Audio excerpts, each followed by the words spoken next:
आज मौसम भी बहुत अच्छा है। आज हम लोग आते ही देखा है कि ऐसा सीओ दवा के फादू भी हो जाता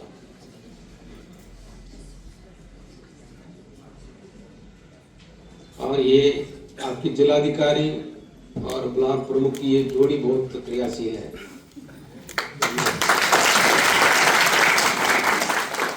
और मुझे पूरी आशा है कि इन दोनों के दम पे ये माननीय मुख्यमंत्री जो चला रहे महिला सशक्तिकरण नूरपुर में एकदम सफल हो जाएगा। ये यहाँ पर सभी बहनों को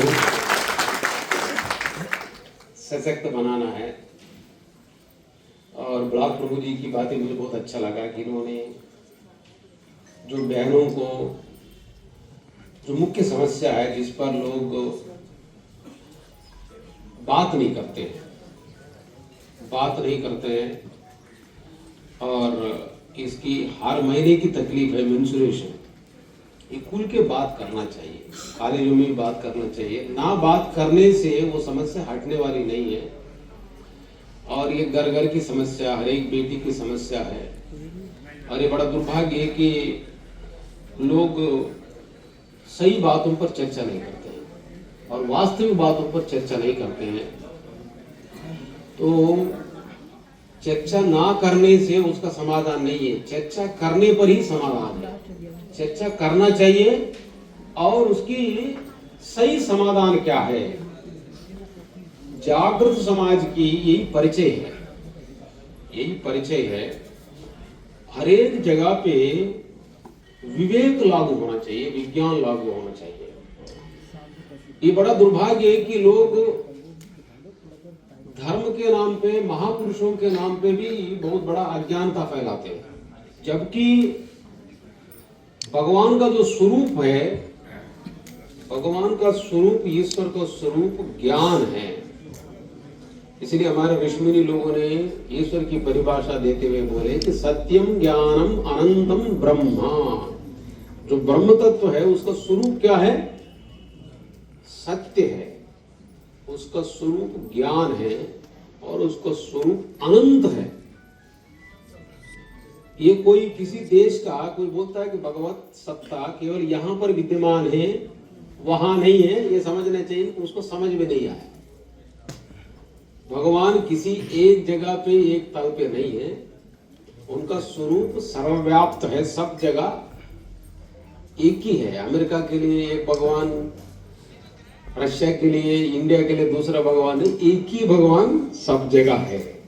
ये फंडामेंटल जानना चाहिए। इसलिए कबीर साहब बोलते हैं कि पूर्व दिशा हरिको वासा, पश्चिम हल्ला मुकामा, दिल मां खोज दिल ही मां खोजो, यही करी मारामा।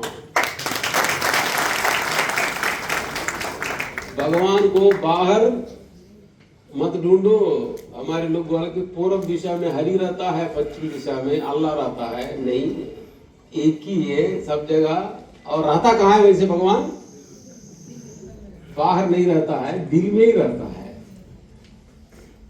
दिल में ही रहता है भगवान। बाहर हम लोग अपनी उपासना के लिए बाहर ढूंढने जाते हैं, लेकिन भगवान बाहर नहीं रहता है। कहाँ रहता है? केवल दिल में रहता है। सभी के दिल में रहते हैं। तो सभी के दिल में रहते हैं तो भगवान की पूजा कैसे होगा? सभी की सेवा करने से भगवान की पूजा होगी। यदि कोई व्यक्ति किसी के साथ, अभी स्वामी जी बोल रहे थे ना, किसी के साथ यदि नफरत करता है, किसी के नाम पे, जाति के नाम पे, पार्टी के नाम पे, किसी के नाम पे भी कोई नफरत करता है, ये समझ लेना वो भगवान, उसको सपने में भी उसका भगवान का स्पर्श भी नहीं होगा। ये भले ही बोलता रहेगा, मुख से बोलता रहेगा, लेकिन उस भगवत सत्ता से उनका कोई लेना देना नहीं है। तो भगवत सत्ता क्या है? ऐसी व्याप्त सत्ता है जिनके पास वो भगवान का स्पर्श होने पर, अरे सुनो, ज्यादा संख्या में लोग हो रहे हैं। भगवान किसी एक जगह पे, एक तल पे नहीं है, उनका स्वरूप सर्वव्याप्त है, सब जगह एक ही है। अमेरिका के लिए एक भगवान, रशिया के लिए, इंडिया के लिए दूसरा भगवान है, एक ही भगवान सब जगह है। ये फंडामेंटल जानना चाहिए। इसलिए कबीर साहब बोलते हैं कि पूर्व दिशा हरि को वासा, पश्चिम हल्ला मुकामा, दिल मा खोज दिल ही मा खोजो, यही करी मारामा। भगवान को बाहर मत ढूंढो। हमारे लोग बोले कि पूर्व दिशा में हरि रहता है, पश्चिम दिशा में अल्लाह रहता है। नहीं, एक ही है सब जगह। और रहता कहाँ है वैसे भगवान? बाहर नहीं रहता है, दिल में ही रहता है। दिल में ही रहता है भगवान। बाहर हम लोग अपनी उपासना के लिए बाहर ढूंढने जाते हैं, लेकिन भगवान बाहर नहीं रहता है। कहाँ रहता है? केवल दिल में रहता है। सभी के दिल में रहते हैं। तो सभी के दिल में रहते हैं तो फिर भगवान की पूजा कैसे होगा? सभी की सेवा करने से भगवान की पूजा होगी।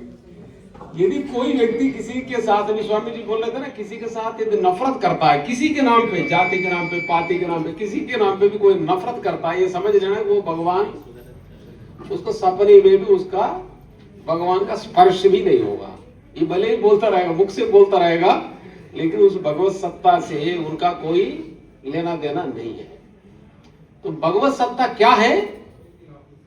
ऐसी व्याप्त सत्ता है जिनके पास वो भगवान का स्पर्श होने पर, अरे सुनो, ज्यादा संख्या में लोग हो रहे हैं,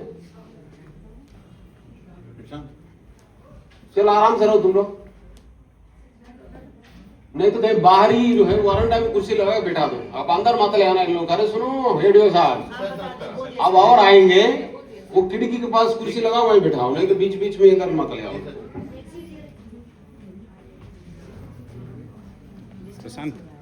हाँ, क्योंकि बहुत बार हम लोग जो गोष्ठियां करते हैं, गोष्ठी में ऐसे ही थोड़ा समय काटने के लिए, और बहुत बार इसकी विचार गोष्ठियों को सीरियसनेस के साथ नहीं करते, थोड़ा एंटरटेनमेंट के लिए करते हैं, बहुत बार औपचारिकता के लिए करते हैं। इस तरह का सीरियसली बात होना चाहिए।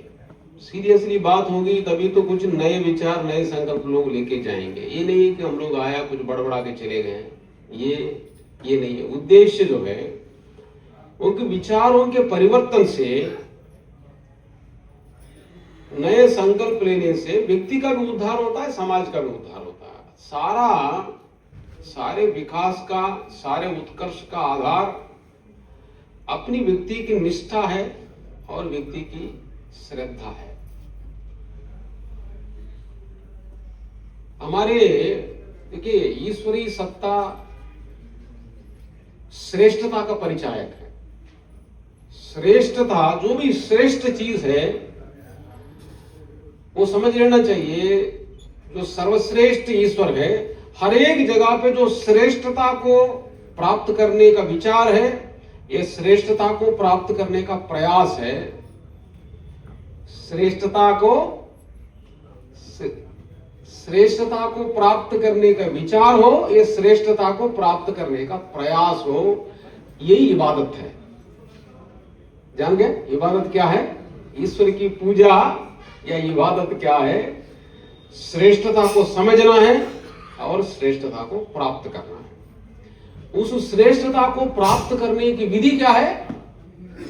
श्रेष्ठता को प्राप्त करने के लिए व्यक्ति के अंदर फर्क करने की बुद्धि होना चाहिए, विवेक होना चाहिए। बिनु पारक परिचय नहीं, बिनु सत्संग न जान। कबीर साहब बोलते हैं, बिनु पारक परिचय नहीं, बिनु सत्संग न जान। दुविधात ही निर्भय करे, सोई संत सुजान। हमारी भारत भूमि में संतों की बहुत बड़ी महिमा है। हालांकि सारी दुनिया में भी होगा, कहीं पे फकीर बोलेंगे, कहीं पे सेंट बोलेंगे, वेस्टर्न वर्ल्ड में सेंट बोलते हैं, कहीं मिडिल ईस्ट में फकीर बोलते हैं, हम लोग यहाँ पर संत बोलते हैं। संत कहे, फकीर कहे, सेंट कहे, ये लोग उस श्रेष्ठता को समाज में लाने के लिए ईश्वरीय विधान से परिचित कराते हैं। ईश्वरीय विधान से परिचित कराते हैं, क्योंकि ईश्वरीय विधान के माध्यम से चलने से ही लोग मिलजुल के काम करना सीखेंगे। एक दूसरे का दिल से मदद करना सीखेंगे और उस परिवेश को ठीक से समझते हुए परिवेश को खुशनुमा बनाएंगे, सुखी बनाएंगे, सबका जीवन को थोड़ा आसान बनाएंगे। ज्ञान का भी वर्धन करना है और संसाधनों को भी बहुत बेहतर करना है। शिक्षा को बेहतर करना है, स्वास्थ्य को भी बेहतर करना है, सफाई को भी बेहतर करना है, हर एक चीज को बेहतर करना है। कैसे बेहतर किया जाए, इस पर बैठ के संवाद करें, फिर कार्य योजना बना के मिलकर काम करें और एक दूसरे का सहयोग करें। ये जो टेक्नोलॉजी है उसको भी उपयोग करना चाहिए। ये जो है लोग तरह तरह की गलत चीजों की ओर क्यों जाते, तत्काल ये गलत की ओर उन्मुख हो जाता। ये सिस्टम का स्वरूप ऐसा है क्योंकि सभी लोगों के अंदर इतनी ज्यादा टेम्पटेशंस है गलत करने का। काम क्रोध लोभ सिखाने के कोई स्कूल नहीं खुला है। काम क्रोध गाली गलौज करने के लिए, दूसरों को ठगने के लिए, दूसरों को अपमानित करने के लिए, प्रताड़ित करने के लिए कोई सिखाने की जरूरत नहीं है। लेकिन लोग सहज रूप से उसको सीखते भी है और सिखाते भी है। जुआ खेलने के लिए कोई स्कूल थोड़ी खोल रखा है। ताश खेलना, जुआ खेलना, शराब पीना, झगड़ा करना कोई सिखाने के लिए तो कोई स्कूल तो खोलते नहीं है। लेकिन सब लोग एक्सपर्ट है उसमें, तो सब लोग एक्सपर्ट है।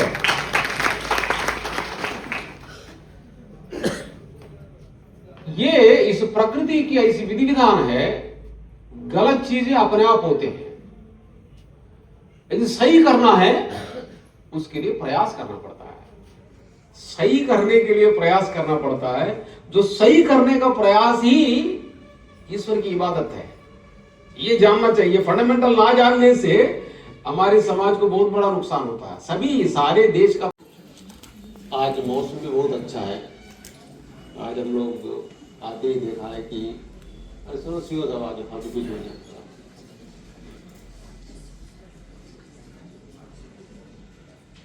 और ये आपकी जिलाधिकारी और ब्लॉक प्रमुख की ये जोड़ी बहुत क्रियाशील है।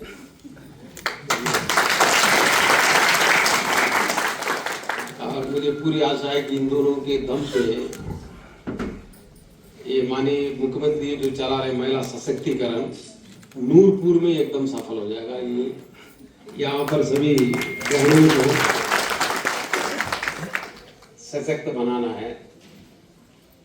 और ब्लॉक प्रमुख जी की बातें मुझे बहुत अच्छा लगा कि इन्होंने जो बहनों को जो मुख्य समस्या है जिस पर लोग बात नहीं करते हैं और इसकी हर महीने की तकलीफ है मेंस्ट्रुएशन, ये खुल के बात करना चाहिए। कॉलेजों में बात करना चाहिए। ना बात करने से वो समस्या हटने वाली नहीं है। और ये घर घर की समस्या, हर एक बेटी की समस्या है। और ये बड़ा दुर्भाग्य है कि लोग सही बातों पर चर्चा नहीं करते हैं और वास्तविक बातों पर चर्चा नहीं करते हैं। तो चर्चा ना करने से उसका समाधान नहीं है, चर्चा करने पर ही समाधान है। चर्चा करना चाहिए और उसकी सही समाधान क्या है। जागृत समाज की यही परिचय है। हर एक जगह पे विवेक लागू होना चाहिए, विज्ञान लागू होना चाहिए। ये बड़ा दुर्भाग्य है कि लोग धर्म के नाम पे, महापुरुषों के नाम पे भी बहुत बड़ा अज्ञानता फैलाते हैं। जबकि भगवान का जो स्वरूप है, भगवान का स्वरूप, ईश्वर का स्वरूप ज्ञान है। इसलिए हमारे ऋषिमुनि लोगों ने ईश्वर की परिभाषा देते हुए बोले कि सत्यम ज्ञानम अनंतम ब्रह्मा। जो ब्रह्म तत्व है उसका स्वरूप क्या है? सत्य है। उसका स्वरूप ज्ञान है और उसका स्वरूप अनंत है। ये कोई किसी देश का कोई बोलता है कि भगवत सत्ता केवल यहां पर विद्यमान है, वहां नहीं है, ये समझना चाहिए कि उसको समझ में नहीं आया। भगवान किसी एक जगह पे एक तल पे नहीं है, उनका स्वरूप सर्वव्याप्त है, सब जगह एक ही है। अमेरिका के लिए एक भगवान, रशिया के लिए, इंडिया के लिए दूसरा भगवान है, एक ही भगवान सब जगह है। ये फंडामेंटल जानना चाहिए। इसलिए कबीर साहब बोलते हैं कि पूर्व दिशा हरिको वासा, पश्चिम हल्ला मुकामा, दिल मा खोज दिल ही मा खोजो, यही करी रामा। भगवान को बाहर मत ढूंढो। हमारे लोग बोला कि पूर्व दिशा में हरि रहता है, पश्चिम दिशा में अल्लाह रहता है। नहीं, एक ही है सब जगह। और रहता कहाँ है वैसे भगवान? बाहर नहीं रहता है, दिल में ही रहता है। दिल में ही रहता है भगवान। बाहर हम लोग अपनी उपासना के लिए बाहर ढूंढने जाते हैं, लेकिन भगवान बाहर नहीं रहता है। कहाँ रहता है? केवल दिल में रहता है। सभी के दिल में रहते हैं। तो सभी के दिल में रहते हैं तो भगवान की पूजा कैसे होगा? सभी की सेवा करने से भगवान की पूजा होगी। यदि कोई व्यक्ति किसी के साथ, अभी स्वामी जी बोल रहे थे ना, किसी के साथ यदि नफरत करता है, किसी के नाम पे, जाति के नाम पे, पार्टी के नाम पे, किसी के नाम पे भी कोई नफरत करता है, ये समझ लेना वो भगवान, उसको सपने में भी उसका भगवान का स्पर्श भी नहीं होगा। ये भले ही बोलता रहेगा, मुख से बोलता रहेगा, लेकिन उस भगवत सत्ता से उनका कोई लेना देना नहीं है। तो भगवत सत्ता क्या है? ऐसी व्याप्त सत्ता है जिनके पास वो भगवान का स्पर्श होने पर, अरे सुनो, ज्यादा संख्या में लोग हो रहे हैं, धीरे धीरे धीरे समझा के उसका नुकसान के बारे में समझाते हुए कम करते हुए पूरी तरह से उसको। लेकिन यदि बहुत बड़ा आसानी से समझ में आ गया उसको, कुछ लोग जल्दी छूट सकते हैं, लेकिन कम से कम उसको परिचित तो कराइए, उनके अंदर आत्म में बढ़ाइए, इनके योग प्राणायाम किया जाए, अच्छे विचार की ओर ले जाया जाए, उनके अंदर अच्छे संकल्प दिलाया जाए। ये करना है। अब ये मत सोचिए कि वो क्यों है, ये क्यों है, ये दुनिया है, सब है यहाँ पे। हम लोग, हमारे अंदर ये विवेक जागृत होना चाहिए। नीर निर्णय करे। नीर और क्षीर हम लोग बोलते हैं हमारी परिचायक भाषा में, सांकेतिक भाषा में, श्रेष्ठ लोगों को, विवेकवान को हंसा से, हंस बोलते हैं। मुझे नहीं पता कि आप लोग हंस सुने होंगे, कम से कम कहानियों में देखे नहीं होंगे। हंस के अंदर विशेषता है, उसको दूध रखा जाए, दूध पी लेगा, पानी छोड़ देता है। ये सारे संसार में अच्छे और बुरे, यहां पे जान गए इबादत क्या है? ईश्वर की पूजा या इबादत क्या है? श्रेष्ठता को समझना है और श्रेष्ठता को प्राप्त करना है। उस श्रेष्ठता को प्राप्त करने की विधि क्या है? श्रेष्ठता को प्राप्त करने के लिए व्यक्ति के अंदर फर्क करने की बुद्धि होना चाहिए, विवेक होना चाहिए। बिनु पारक परिचय नहीं, बिनु सत्संग न जान। कबीर साहब बोलते हैं, बिनु पारक परिचय नहीं, बिनु सत्संग न जान। दुविधात ही निर्भय करे, सोई संत सुजान। हमारी भारत भूमि में संतों की बहुत बड़ी महिमा है। हालांकि सारी दुनिया में भी होगा, कहीं पे फकीर बोलेंगे, कहीं पे सेंट बोलेंगे। वेस्टर्न वर्ल्ड में सेंट बोलते हैं, कहीं मिडिल ईस्ट में फकीर बोलते हैं, हम लोग यहाँ पर संत बोलते हैं। संत कहे, फकीर कहे, सेंट कहे, ये लोग उस श्रेष्ठता को समाज में लाने के लिए ईश्वरीय विधान से परिचित कराते हैं। ईश्वरीय विधान से परिचित कराते हैं, क्योंकि ईश्वरीय विधान के माध्यम से चलने से ही लोग मिलजुल के काम करना सीखेंगे, एक दूसरे का दिल से मदद करना सीखेंगे, और उस परिवेश को ठीक से समझते हुए परिवेश को खुशनुमा बनाएंगे, सुखी बनाएंगे, सबका जीवन को थोड़ा आसान बनाएंगे। ज्ञान का भी वर्धन करना है और संसाधनों को भी बहुत बेहतर करना है। शिक्षा को बेहतर करना है, स्वास्थ्य को भी बेहतर करना है, सफाई को भी बेहतर करना है, हर एक चीज को बेहतर करना है। कैसे बेहतर किया जाए, इस पर बैठ के संवाद करें, फिर कार्य योजना बना के मिल के काम करें और एक दूसरे का सहयोग करें। ये जो टेक्नोलॉजी है उसको भी उपयोग करना चाहिए। ये जो है लोग तरह तरह